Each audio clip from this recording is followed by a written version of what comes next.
Yeah. Hi folks, Torpedo Heat here. Today we're working on an Allpro 70,000 BTU heater. Customer brought me this heater and this heater is absolutely a mess. We removed the screws to the cover already so that we could save time in the video. You can see everything inside this heater's been unhooked. Your photocell is out of the bracket, the igniter down in the hole.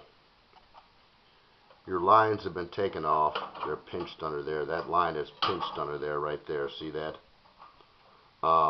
These yellow wires are going down in this hole. The fan. Oh yeah. Okay, so today we're going to fix this heater. And we got mostly everything we need. Wow. Look down in this hole here. There's been a mouse living in this hole. Look over here. There's been a mouse. Here's the igniter here. Oh, looks like somebody replaced the igniter already. Okay. Well, we got what we need to fix this heater. And today we're going to fix it up for you. We're going to put everything we need on this heater to get it running. We have a rotor kit here. A PP204. We may or may not need that. We have a new igniter here, a hot surface igniter, but that one on the heater looks good, so we probably won't need that.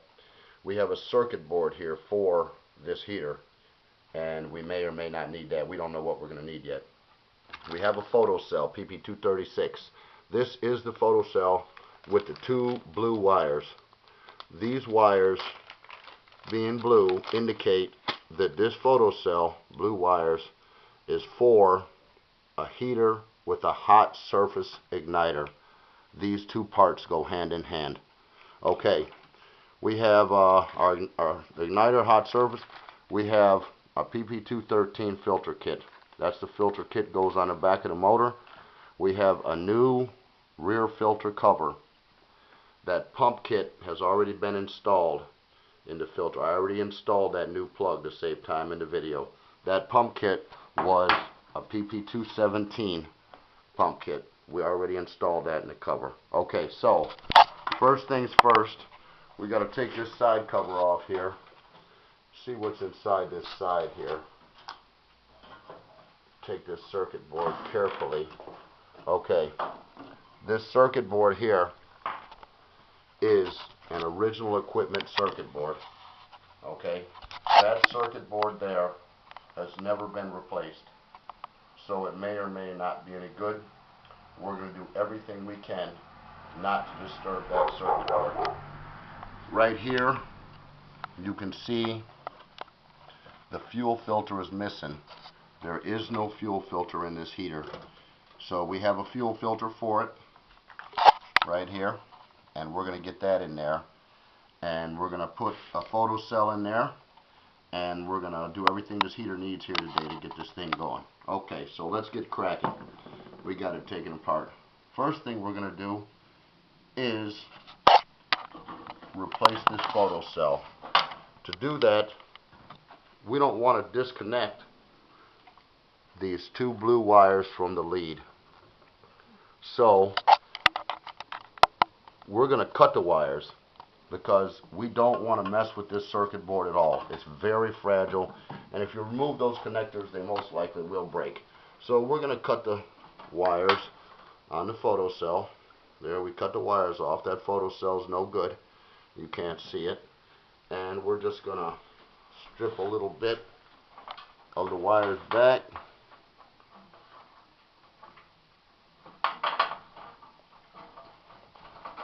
These aren't wire strippers, actually. Oh, I cut it too deep. These aren't actually wire strippers, but I can do it fairly quickly with my lighter. Okay, here we go.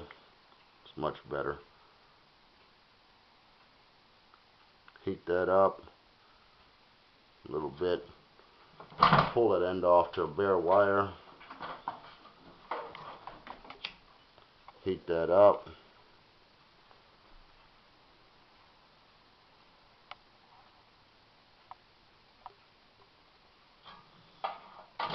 pull the end off to bare wire. Be careful, those are hot.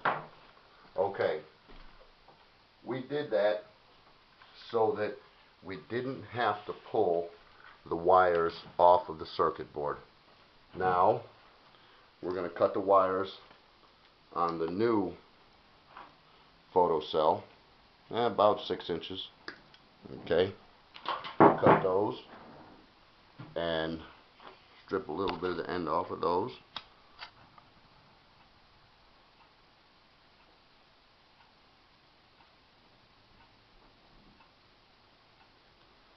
Okay, strip it to the bare wire. We got our bare wires. Watch out, that's hot. Okay, now we're just going to connect the wires. It doesn't matter which one goes to which. That's why they're both blue. Most photocells on most heaters, kerosene forced air heaters, up to 210,000 BTU, 215,000 BTUs. It really doesn't matter how you install the photocell. So we got one. I'm going to put a little piece of tape on it, cover them up.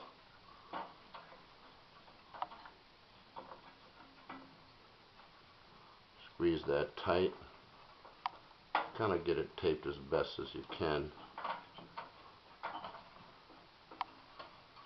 As you can see, I'm not the greatest with electrical tape, but I got a trick for it. Electrical tape has glue on it. Most all tape has glue. So we got our two wires connected with our electrical tape, and we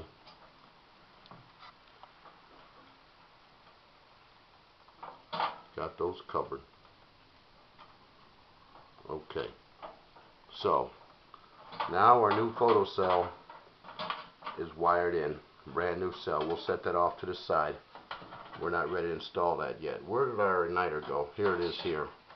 Igniter doesn't look too bad. It almost looks like they replaced it new. That's the cheaper version. So we'll stick that back in there. And they gave me the nuts and bolts along with the heater. So we're going to stick the igniter back where it belongs. And that should be a good igniter.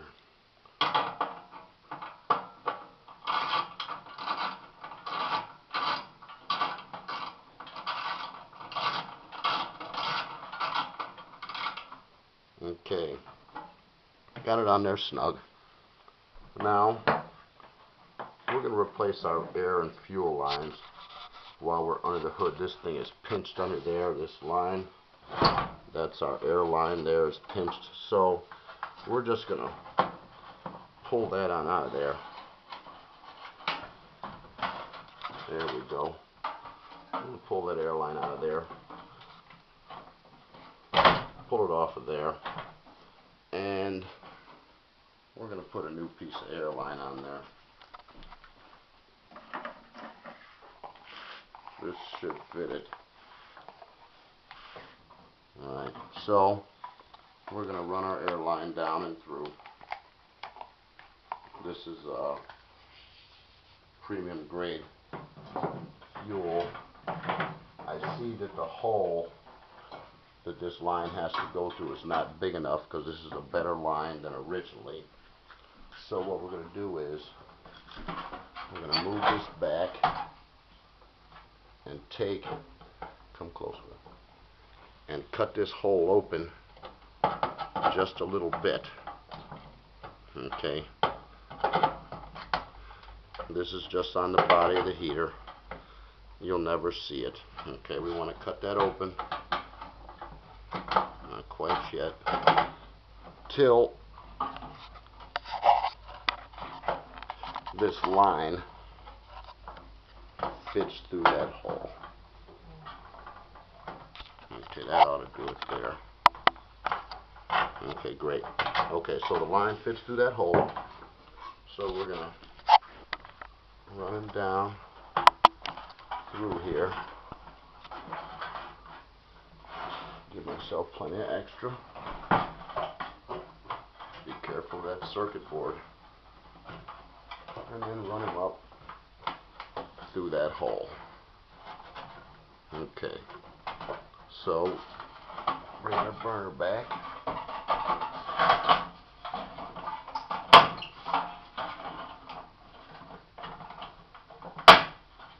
And we need the line to sit about right there. Okay, so we got a new air line on there. We're gonna route our wires properly. Okay, so nothing is in the way. And we're gonna put this air line on this fitting. There it is. Okay, that's the air lines on that fitting. So that should be good and tight. Now, this fuel line, we're gonna blow through it just real quick. And yep, our fuel line is clear. So we're gonna pull that up out of there. And there, as you can see, is, oh, that is a filter. It makes so many different ones. Okay, that filter's not in there. Okay, so we're not going to be able to replace that because we're out of stock on that one. So a little bitty filter goes down in there, probably in the tank. Blow through that pickup tube, it's clear. So we'll stuff it back in there, and we'll have to order a part for that later. I'm going to replace the fuel line. Take a little piece of line. That line's too easy, it doesn't go on there well. This line, the original line, it is long enough. So we're just going to cut a little piece off of each end.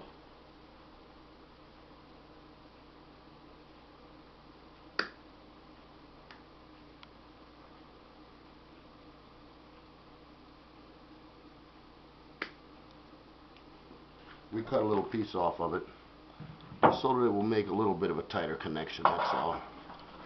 We want it to fit on there nice and snug. Okay, so that's down on there.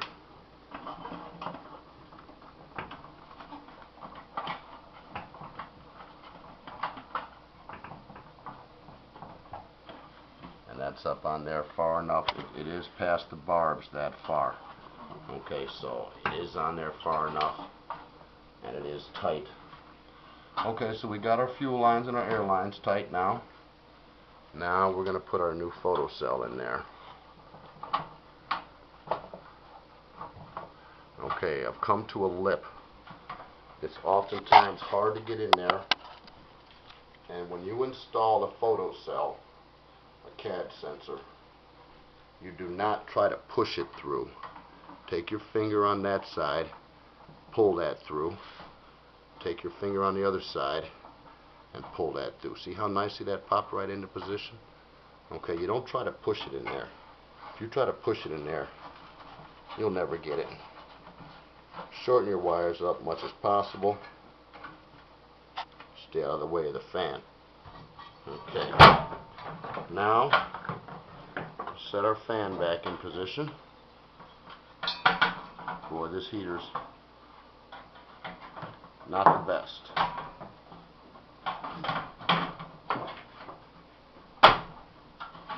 Put our fan back in position, but we gotta get our line running right. Okay. Taking, put our air line just to the right length.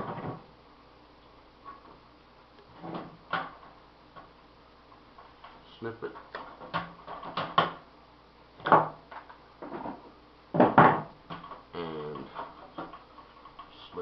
on there?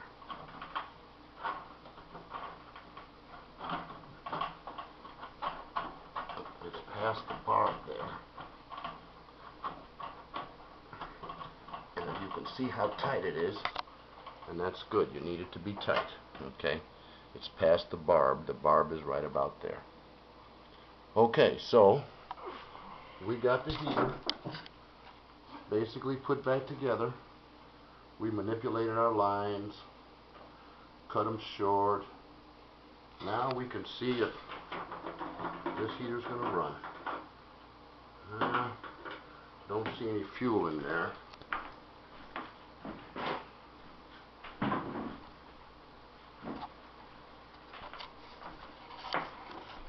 I don't think it's going to run.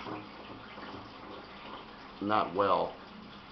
It may run, but it's not going to run well if it does. So we're going to give them a little fuel.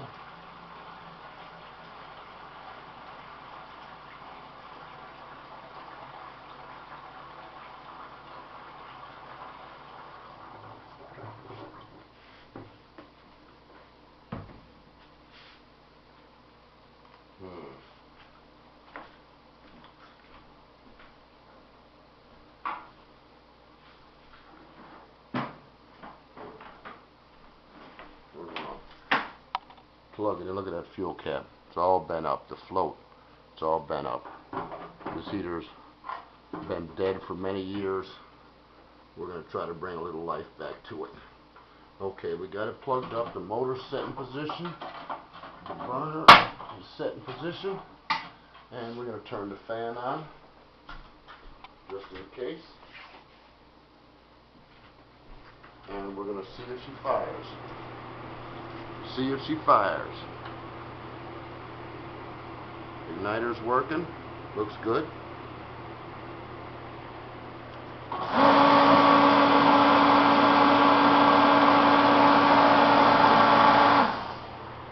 Okay, she didn't fire, folks. She didn't fire. So we're going to have to do another test. We're going to have to see if we got air leaking. Unplug it like you're supposed to. We're going to see if we got air leaking out of our compressor. Wow, this thing's all bent up. They beat them down. They bring the heaters like this all the time.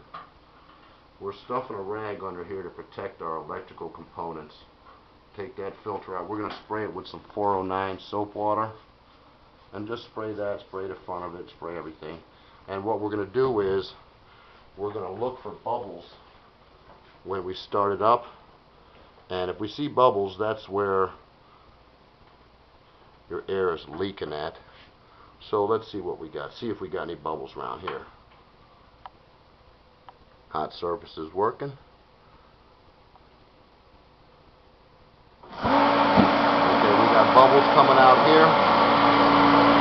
Bubbles, and everything else looks pretty good. So we need to try one more time, just so I can know for sure exactly where the bubbles are coming from. So I'm trying to determine if I have to replace this back cover that we have that's new. Hot surface igniter is working.